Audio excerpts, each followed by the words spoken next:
এই পৃথিবীতে জ্ঞান সবসময় বইয়ের পাতায় পাওয়া যায় না।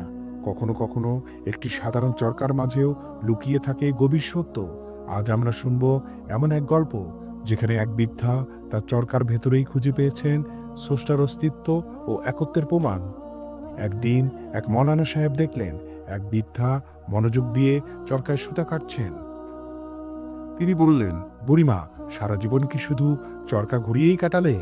খোদাকে জানার জন্য কিছু করনি? বৃদ্ধা বললেন, এই চরকার মধ্যেই তো আমি খোদাকে জেনেছি। মৌলানা সাহেব বললেন, কি আশ্চর্য! তাহলে বলেন দেখি, আল্লাহ মওজুদ আছে কিনা? বুড়ি বলল, প্রতিটি মুহূর্তে, রাত দিন, সব সময় আল্লাহ মওজুদ আছেন। মৌলানা সাহেব জিজ্ঞাসা করলেন, এটা কিভাবে? বৃদ্ধা বলল, এভাবে, যতক্ষণ পর্যন্ত আমি চরকাকে চালাতে থাকি ততক্ষণ এটা চলতে থাকে। যখন এটাকে ছেড়ে দেই তখন এটা সে অবস্থায় পড়ে থাকে। তাই এ ছোট চরকার যদি একজন চালকের প্রয়োজন হয়, তাহলে এই আসমান জমিন চাঁদ সূর্যের মতো বিশাল চরকাগুলোর চালকের প্রয়োজন কিভাবে না হতে পারে? অতএব যেভাবে আমার কাঠের চরকার একজন চালকের প্রয়োজন, সেরকম আসমান জমিনের মতো বিশাল চরকারও চালকের প্রয়োজন। যতক্ষণ পর্যন্ত সে চালাতে থাকবে ততক্ষণ পর্যন্ত এসব চরকা চলতে থাকবে। যখন সে ছেড়ে দিবে তখন থেমে যাবে। কিন্তু আমি কোনো সময় আসমান জমিন চাঁদ সূর্যকে থেমে থাকতে দেখিনি। এতে প্রমাণিত হয় যে এগুলোর চালক সবসময় মওজুদ আছেন।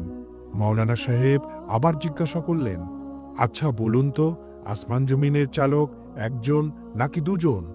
বৃদ্ধা জবাব দিল, একজন। এর প্রমাণও আমার এ চরকা। কেননা যখন আমি এই চরকাকে আমার মর্জি মোতাবেক যেদিকে চালনা করি, তখন এই চরকা আমার এই মর্জি মোতাবেক সেদিকে চলে।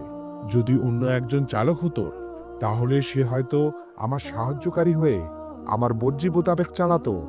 তখন চরকার গতি বৃদ্ধি পেয়ে স্বাভাবিক গতির মধ্যে তারতম্য সৃষ্টি হয়ে উৎপাদনে ব্যাঘাত হতো।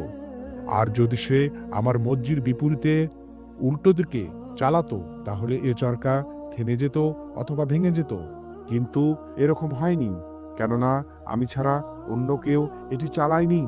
অনুরূপ আসমান জমিনের যদি দ্বিতীয় আর একজন চালক হতো, তাহলে নিশ্চয়ই আসমানি চরকার গতি বৃদ্ধি পেয়ে রাত দিনের মধ্যে তারতম্য এসে যেত অথবা থেমে যেত। যখন এরকম হয়নি, তাহলে নিশ্চয়ই মনে করতে হবে আসমান জমিনের চরকা চালক একজনই। জ্ঞান সবসময় বড় বড় তর্কে নয়, কখনো কখনো এক বৃদ্ধা চরকার মাঝেই লুকিয়ে থাকে স্রষ্টার একত্বের প্রমাণ।